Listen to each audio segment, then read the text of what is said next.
श्रीलंका सरकार ने रामायण में आए लंका प्रकरण से जुड़े तमाम स्थलों पर शोध कराकर उसकी ऐतिहासिकता सिद्ध कर उक्त स्थानों को पर्यटन केंद्र के रूप में विकसित कर लिया है। अब आप श्रीलंका जाकर रावण की लंका को देख सकते हैं। कहते हैं कि श्रीलंका के एक जंगल में रावण का शव भी रखा है। वेरांगटोक, नुवारा एलिया पर्वत, सीतोकोटुवा, सीता एलिया, रावणला और रेगला के घने जंगल आदि कुछ ऐसे स्थान हैं जो कि रामायण काल से जुड़े हुए हैं। माली, सुमाली और माल्यवान। माली, सुमाली और माल्यवान नामक 3 दैत्यों द्वारा त्रिकुट सुबेल सुमेरु पर्वत पर बसाई गई थी लंकापुरी। माली को मारकर देवों और यक्षों ने कुबेर को लंकापति बना दिया था। रावण की माता कैकसी सुमाली की पुत्री थी।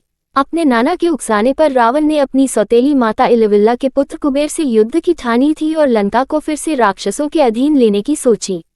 रावण ने सुम्बा और बाली द्वीप को जीतकर अपने शासन का विस्तार करते हुए अंगद्वीप, मलय द्वीप, वराह द्वीप, शंख द्वीप, कुश द्वीप, यव द्वीप और आंध्राले पर विजय प्राप्त की थी।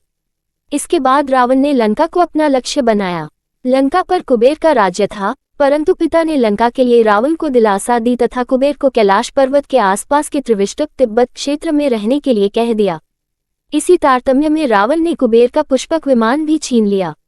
आज के युग के अनुसार रावण का राज्य विस्तार इंडोनेशिया, मलेशिया, बर्मा, दक्षिण भारत के कुछ राज्य और संपूर्ण श्रीलंका पर रावण का राज था। श्रीलंका की श्री रामायण रिसर्च कमेटी के अनुसार रामायण काल से जुड़ी लंका वास्तव में श्रीलंका ही है। कमेटी के अनुसार श्रीलंका में रामायण काल से जुड़ी 50 जगहों पर रिसर्च की गई है और इसकी ऐतिहासिकता सिद्ध की है। कुबेर रावण का सौतेला भाई था। कुबेर धनपति था। कुबेर ने लंका पर राज कर उसका विस्तार किया था। रावण ने कुबेर से लंका को हड़प कर उस पर अपना शासन कायम किया। ऐसा माना जाता है कि लंका को भगवान शिव ने बसाया था। भगवान शिव ने पार्वती के लिए पूरी लंका को स्वर्णजड़ित बनवाया था। एक बार माता पार्वती को महसूस किया कि महादेव तो देवों के भी देव हैं। सारे देव तो सुंदर महलों में रहते हैं, लेकिन देवाधिदेव शमशान में, इससे तो देव की प्रतिष्ठा भी बिगड़ती है। उन्होंने महादेव से हठ किया कि आपको भी महल में रहना चाहिए। आपका महल तो इंद्र के महल से भी उत्तम और भव्य होना चाहिए। उन्होंने जिद पकड़ी कि अब ऐसा महल चाहिए जो तीनों लोक में कहीं न हो। महादेव ने समझाया कि हम तो ठहरे योगी, महल में तो चैन ही नहीं पड़ेगा। महल में रहने के बड़े नियम विधान होते हैं। मस्तमौला औभरों के लिए महल उचित नहीं है। परंतु देवी का वह तर्क अपनी जगह पर कायम था कि देव यदि महल में रहते हैं तो महादेव क्यों शमशान में और बर्फ की चट्टानों पर। महादेव को झुकना पड़ा। उन्होंने विश्वकर्मा जी को बुलाया। उन्हें ऐसा महल बनाने को कहा जिसका सुंदरता की बराबरी का महल त्रिभुवन में कहीं न हो। वह न तो धरती पर हो न ही जल में। विश्वकर्मा जी जगह की खोज करने लगे। उन्हें एक ऐसी जगह दिखी जो चारों ओर से पानी से ढकी हुई थी। बीच में 3 सुंदर पहाड़ दिख रहे थे। उस पहाड़ पर तरह तरह के फूल और वनस्पति थे। ये लंका थी। विश्वकर्मा जी ने माता पार्वती को उसके बारे में बताया तो माता प्रसन्न हो गईं और एक विशाल नगर के ही निर्माण का आदेश दे दिया।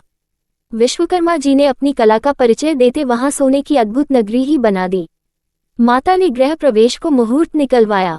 विश्रवा ऋषि को आचार्य नियुक्त किया गया। सभी देवताओं और ऋषियों को निमंत्रण मिला। जिसने भी महल देखा वह उसकी प्रशंसा करते नहीं थका। गृह प्रवेश के बाद महादेव ने आचार्य से दक्षिणा मांगने को कहा। महादेव की माया से विश्रवा का मन उस नगरी पर ललचा गया था, इसलिए उन्होंने महादेव से दक्षिणा के रूप में लंका ही मांग लिया। महादेव ने विश्रवा को लंकापुरी दान कर दी। पार्वती जी को विश्रवा की इस धृष्टता पर बड़ा क्रोध आया। उन्होंने क्रोध में आकर शाप दे दिया कि तूने महादेव की सरलता का लाभ उठाकर मेरे प्रिय महल को हड़प लिया है। मेरे मन में क्रोध की अग्नि धधक रही है। महादेव का ही अंश एक दिन उस महल को जलाकर कोयला कर देगा और उसके साथ ही तुम्हारे कुल का विनाश आरंभ हो जाएगा। कथा श्रुति के अनुसार विश्रवा से वह पुरी पुत्र कुबेर को मिली, लेकिन रावण ने कुबेर को निकालकर लंका को हड़प लिया। शाप के कारण शिव के अवतार हनुमान जी ने लंका जलाए और विश्रवा के पुत्र रावण, कुंभकर्ण और कुल का विनाश हुआ। श्री राम की शरण में होने से विभीषण बच गए।